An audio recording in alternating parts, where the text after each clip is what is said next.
People like to be acknowledged for their achievements, and a business card is a list of achievements. It's your history. So what do? Very simple. You just basically take the card and give it a moment of your time. If you can comment on it, you get big points. Oh, I see you've got the number 7 in your phone number. One of my favorite numbers. People always ask me, do I get nervous now before I go out in front of a big crowd? You know, it's not even nerves anymore. It's a sort of anxiety that they're going to like me. You always have that before you go out. I've learned that you have to win an audience very, very quickly. If you don't get them within the first couple of seconds, they've already decided, don't like you. So my trick is I self-deprecate a little bit, tell a few jokes at my own expense, and then they sit back and they're like, okay, we'll listen to you. The beauty of soft skills is that you don't have to do much to make sure those scales tilt in your favor. This guy is the reason I got into the whole business. This is Nick Barley. Nick, how did it happen? Well, it happened when you interviewed me on a TV show. What was it called? Money something? The Money Channel. The Money I Channel. can't remember. Nobody watched it. It's true. So it was a safe haven for me to come on and be interviewed for you. And you asked me to come on to, it was an Oracle event, wasn't it? That's right. To go on stage and basically do the same thing we'd just done. Because I thought you'd be fantastic, and you are fantastic in front of these big audiences, so it's great. The right things. A really successful conference has to have a heart. People who attend need to feel that they truly belong, that when they leave, they actually miss it.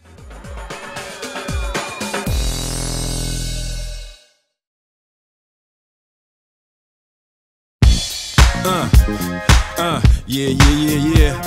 Miami. South Beach, bringing the heat. Can y'all feel that? Can y'all feel that? Jig it out. We are all in sales. From the minute you walk out of your front door in the morning to the minute you get home at night, you are selling yourself. You sell your ideas. You sell the way you dress, the way you appear. Everything is being judged by other people.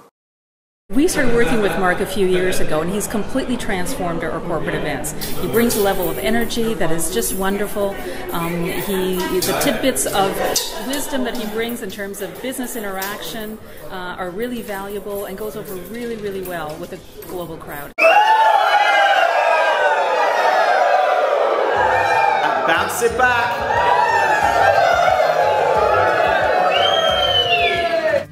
An audience is, I guess, like a living, breathing entity. It has a life and a soul to it, and you've got to give that audience what it wants.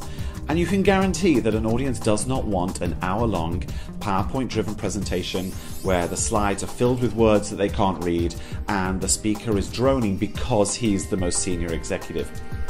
My feeling is this: if you have a senior executive and you want him to shine, give him a different channel. Put him in a conversation, in a panel discussion. Allow his personality to shine through.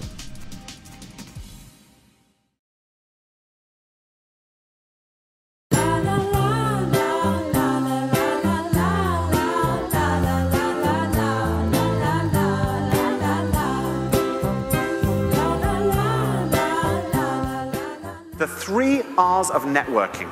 Let me tell you what the 3 R's stand for. R1 is radar, R2 is recall, and R3 is reward. Here's how it works.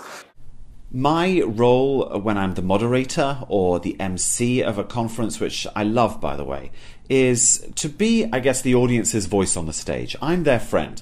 I'm asking their questions.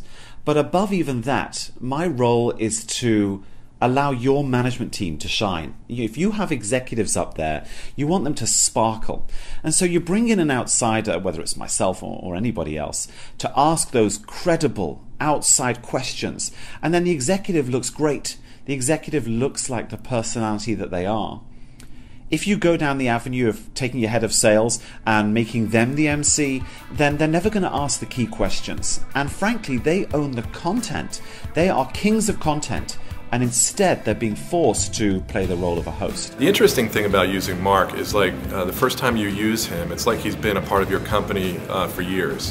He instantly recognizes what your solutions do, what your company is all about, instantly has chemistry with your leadership, and is able to leverage that chemistry into a really entertaining event. And his soft skills presentation is consistently rated one of the best presentations at our conferences. A keynote speaker really wins when he or she gives the audience something to take away, something to use.